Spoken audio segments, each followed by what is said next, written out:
It's that time of the year, folks. The new school semester has started and the university rankings for 2025 have been released. Let's break it down and have a look at the top universities in the entire world.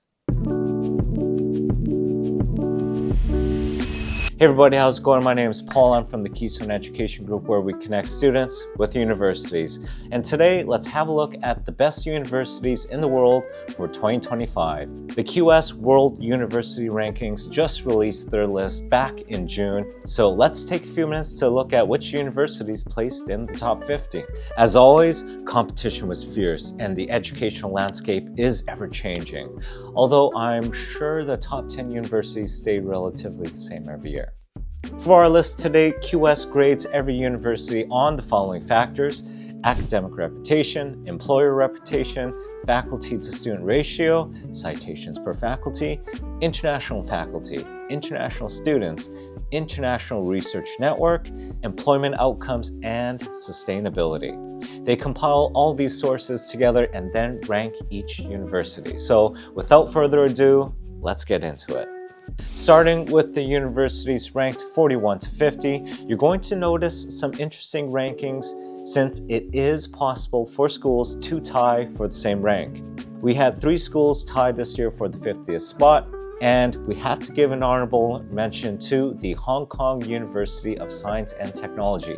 They jumped 13 spots this year up to rank 47. Good job, Hong Kong, and I hope to visit you one day, perhaps for a campus tour. Let's move on to the schools ranked between 31 and 40, though we have to give an honorable mention here to Seoul National University, jumping 10 spots this year. Both South Korea and Japan are 2 countries to really keep an eye on if you're an international student. They are really laying down the foundation for a big increase of international students in the years to come. They're aiming for 300,000 to 400,000 students in the future. And just to put that into perspective, Canada is only accepting that many students for 2024. Let's move on to the schools ranked between 21 and 30. We have to give an honorable mention here to EPFL in Switzerland, jumping 10 spots this year as well. Love Switzerland, especially if you're an outdoorsy nature person. It's amazing.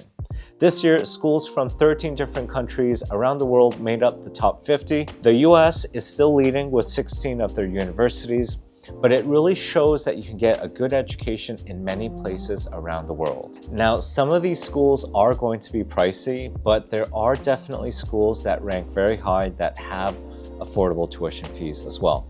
Moving on to the schools ranked between 11 to 20. Shout out to Nanyang Technological University for jumping 11 spots this year, and an additional shout out to Tsinghua and Peking University in China.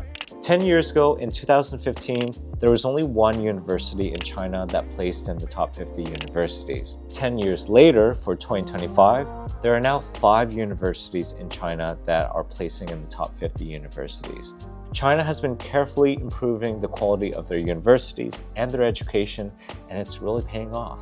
Let's head into the final top 10 universities in the world, though. I don't think this comes as a surprise to anyone here, but we have your standard top universities in the world that everyone knows about. But it is commendable as well because, just like all things are constantly changing in the world of universities. That means these guys are making sure that they're doing what they can to stay ahead of the game and to continue being the best among the best. So we gotta give them kudos for that at least. Anyway, let me know what you think. Let's talk about it down below in the comments. And as always, give us a thumbs up and don't forget to subscribe to our channel for all things studying abroad. Thanks for watching, and we'll see you in the next one.